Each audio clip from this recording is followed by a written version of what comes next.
Admit it. You probably like to sit on Amazon, looking on resale things from AliExpress, and order everything you need for your home and yourself. If you're lucky enough, your parcel even won't be stolen in front of your door. Progress has made shopping so convenient that we don't even have to get up from the couch. But there is also a downside. Before you sense it, a half a salary has already been spent on another unnecessary thing, or on skins and games. So marketplaces can steal not only money, but also a few hours of your precious time. A person forgets about hunger, sleep, and flips through the endless catalog in search of what will bring him pleasure. This pattern resembles dependent behavior.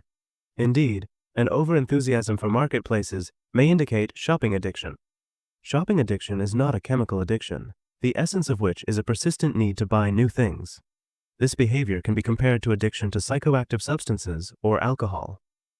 Their mechanism of action is similar to this addiction. People have an attraction to shopping and a sense of thirst, and after the next purchase, their mood rises. They talk about getting high and feeling relieved. With any addiction, there is a vicious circle. When the need is met, dopamine is produced, the hormone responsible for the feeling of pleasure. But then its effects end, and the person needs a new dose. There are several versions of why. One of the most popular is a violation in the system of remuneration of a person, which occurs in the process of parenting. If you were not praised or encouraged as a child, then as you get older, you will generate rewards, for example, through purchases. Such types of addiction are not genetically determined by their formation, is influenced by the environment. Also, if you take this behavior from your parents, then they may form a dependency of the same nature. We will not find shopping addiction in the International Classification of Diseases, but there are criteria for non-chemical addictions that may be similar in their manifestations to shopping addiction. Among them, for example, gambling. To determine whether a person has an addiction, you can follow the signs. When a person loses control of the process, they can't stop scrolling through the marketplace and buying things that they don't even need. It is difficult for him to even stop for a while. Second, buying things becomes more important than other interests and everyday tasks. Third, the person continues to spend time shopping, despite the appearance of negative consequences. Problems at work and school, difficulties in your personal life, credit card debts, all this pales before the desire to buy. In most cases, when we talk about shopping addiction, a person still does not have an addiction, but there is an addiction to compulsive purchases. Some psychologists and science researchers view this behavior as part of obsessive-compulsive disorder. In this case, buying things is a ritual or compulsive behavior that is designed to reduce the level of anxiety. This may already be related to OCD. One of the most important things that characterizes OCD is rituals. Rituals are the brain's favorite things. These are such automatisms. It saves energy and strength. They automatically occur, and we don't think much about them. They exist as if by themselves, and the brain really likes it because it can use free energy for some other thoughts or actions. Sometimes rituals can turn into obsessions or in compulsions. These are rituals that are repeated in childhood and become such a direct strategy of life. But this method does not help to deal with problems, but only adds new ones. Buying things doesn't get rid of anxiety. It's like an aid band that hides the real problem. Those whose families had faced financial troubles when you were a child will understand this. When there is a shortage of money, when you want to buy a new game or an ice cream, and the money in the family is hardly enough for food, it can lead to many troubles, like logomania. It's like you buy things like you storing up for an apocalypse with the thought, what if tomorrow it won't be on sale, or it can come in handy one day, and hide until the best times.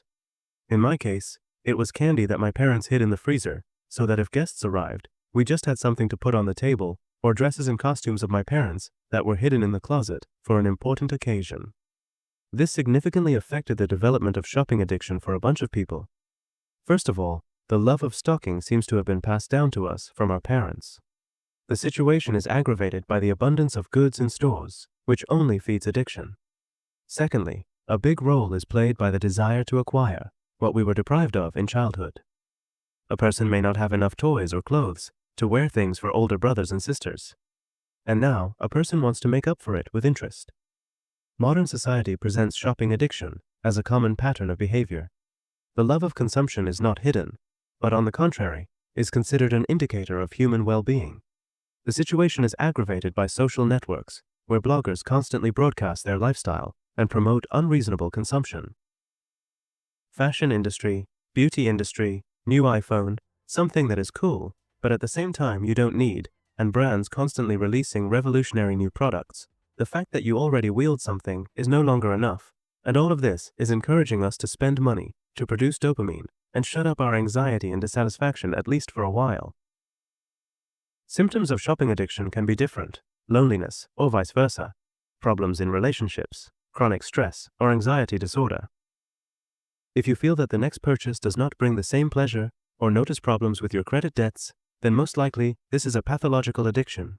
And to get rid of it, it is not necessary to determine the reason for this behavior. All over the world, shopping addiction, gambling, and similar non-chemical addictions are a real problem, as evidenced by the huge number of consumer loans. At the same time, shopping addiction is not taken seriously, unlike, for example, alcoholism. Moreover, the human who suffers from shopping addiction is encouraged by society, and it's considered as a socially acceptable addiction. On the one hand, this is a personal problem of an individual. On the other hand, it has global consequences, and it is one of the causes of an environmental disaster. So it's great that the conscious consumption movement is becoming more popular. Shopping addiction is a negative pattern of behavior, and cognitive behavioral therapy is most effective in dealing with such a problem. In other words, if you can't pull yourself together, don't buy 1,000 pair of jeans and drag yourself to a psychologist.